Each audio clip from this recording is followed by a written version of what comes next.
Hello guys, welcome back today. I have 8 surprising teams today that I'm going to talk about.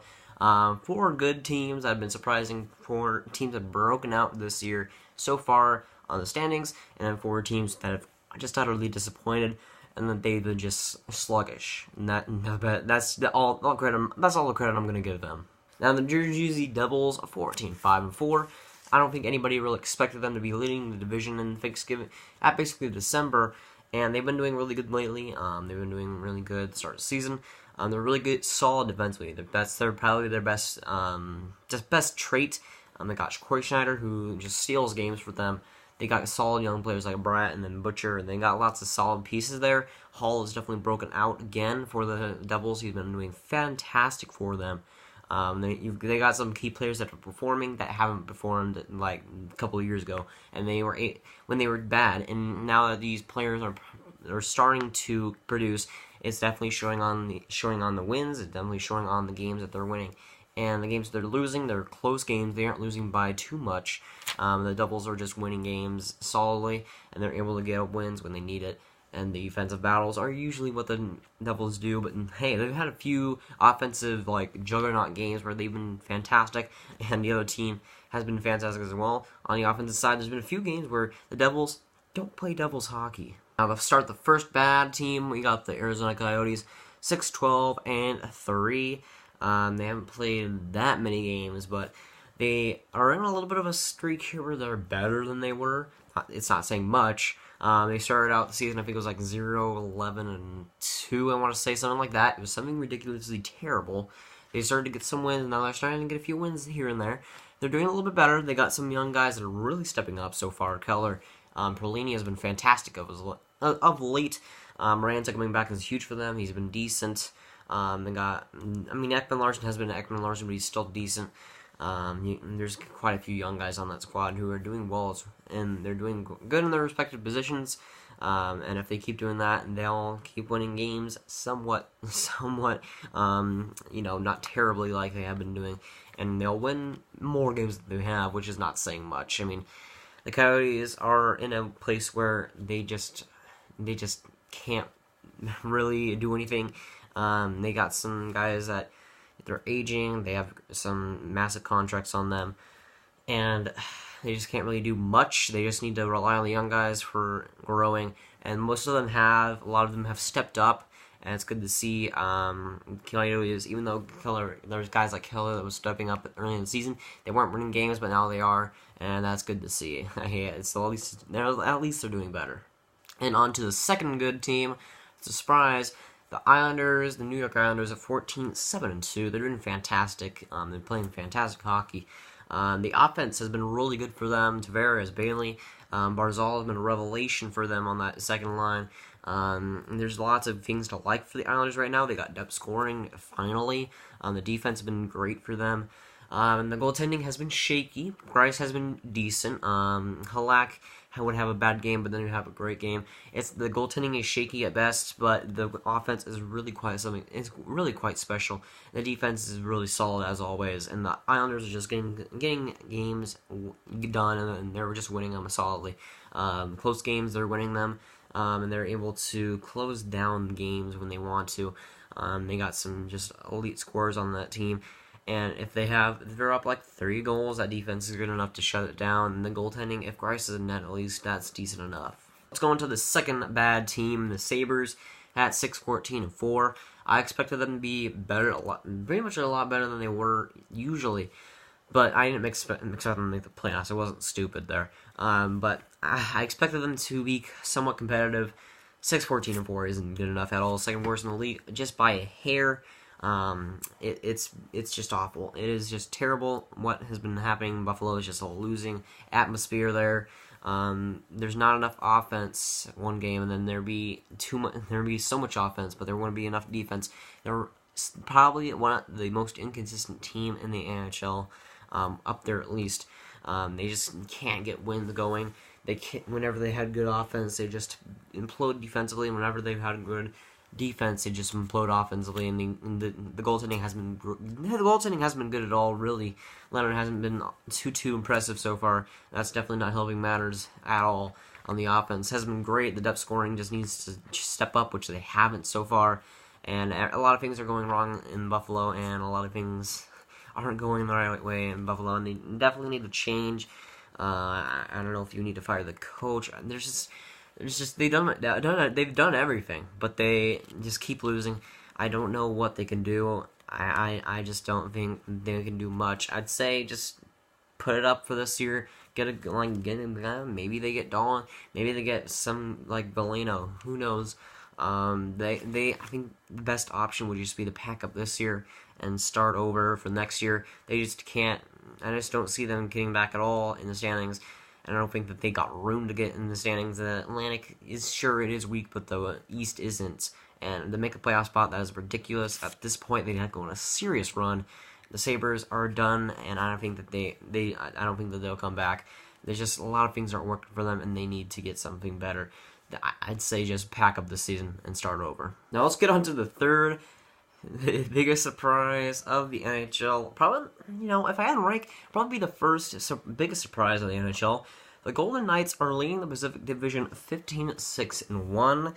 The Golden Knights are working out. The fan base is really good. They're cheering. They're a great fan base. They've really been showing up to games. It's been fun to watch, especially the home games. They've been really, really fun to watch. And they just keep on rolling. They just keep winning games somehow. They just won't stop. They just won't stop that. They just won't stop with a good start. No. They'll go to their fifth-string goalie. They'll get loads of wins with Legacy, and he'll do amazing. And the Golden Knights somehow just keep winning. The offense has come out of nowhere. The past few games have been stellar. Carlson has been fantastic for them. They've had a few key players who have really driven that squad, offensively at least, and goaltending has been good enough to get wins. They've won close games, but that's wins, even if it is close. It's just amazing how they've done so far. No, I don't think anybody would have predicted that they'd be leading the division at December. Like, I can see you making that as a joke, but I don't know if anybody who was a serious analyst thought that the Golden Knights would be leading the Pacific Division in December. Like, that would have been far off from anybody's expectations. I didn't expect them to make the playoffs. I thought they would be a bottom 5 team for sure. Golden Knights are doing fantastic, and that fan base, it's going to jumpstart them for sure. It's fantastic. They really just banded around the Vegas Strong thing, and they've been doing fantastic at home. Away, they've been shaky, but at home, they've been stellar, and if they keep doing that, who knows? Playoffs could be possible. Let alone advancing the second round. That could be possible as well. There's a little thing known as home field advantage, and if the Golden Knights get home field advantage in the playoffs, they could be deadly. Now, number 3 on the bad side of things, you got the Canadiens at 9-12-3. They've been disappointing. They got the win in Buffalo. Carey Price got the shutout.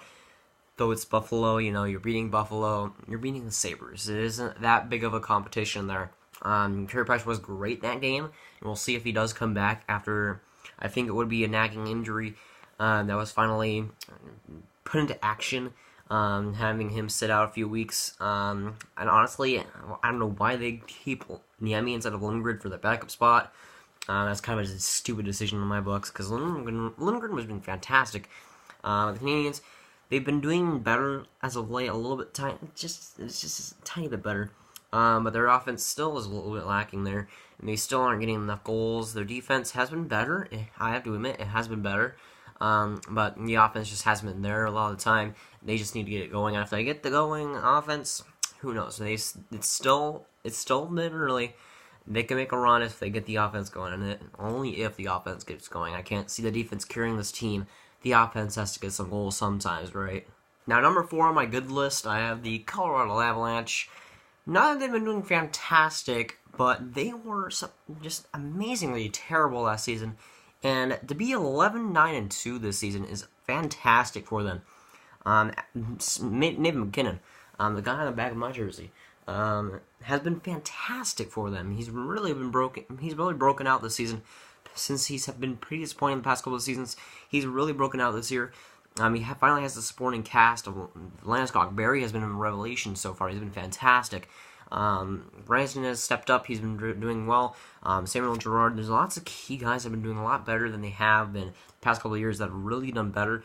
Their goaltending is finally doing better. I mean, Varlamov is finally doing decent after that injury that's really been doing wonders on his just bad play.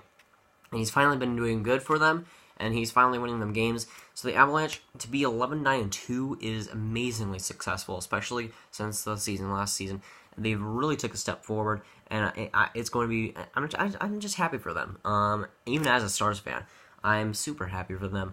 They had an abysmal season last season, and they're doing a lot better. I hope to see them continue that. Now, number 4, last team on this video. Number 4 on the bad list, I got the Philadelphia Flyers, 8-9-6. If you would hear the hockey guy talk about how they're getting unlucky the whole time, he's finally stepped down on that. And I wouldn't say that they've been getting unlucky. I think that they're just losing tough one-goal games that I don't know if they really deserve to lose, but they haven't been producing. They haven't been producing in overtime, which is a shame because they have the team to win in overtime. They have a great squad there. The defense is young, but I still feel like they got a chance there, and they just need to add a few guys, possibly. They still got a chance to make some damage. Make a lot of damage. But if they just need to turn around now. If they turn around now, it could get a lot better for them. But they need to just add somebody on the defense. Get a better depth scorer. The depth scoring for the Flyers has been just terrible. They need to find more guys to score than Voracek, Simmons, and Giroux. And somewhat Nolan Patrick, but he hasn't been too great this season. He's been overpassed by loads of rookies. They just need to add some depth, veteran presence that I think they definitely and desperately need on the defensive end, and goaltending needs to get fixed sometime. And it's like for the past 10 years they've been putting patch jobs on the goaltending, Mike Lawton. Let's put him on. Brian Elliott. He's 2 years. It won't work. You have to find a decent goaltender for the draft. You can't be signing these goaltenders. You can't settle right now. Especially if you're in the Metropolitan Division, you can't settle for goaltending. You just can't afford it. That's going to be it for today, guys. Guys, enjoy. Make sure to like, guys, really enjoy it. Make sure to subscribe. Tell me your biggest surprise of the NHL so far for the standings down below in the comments and below, and I'll see you guys later. Goodbye.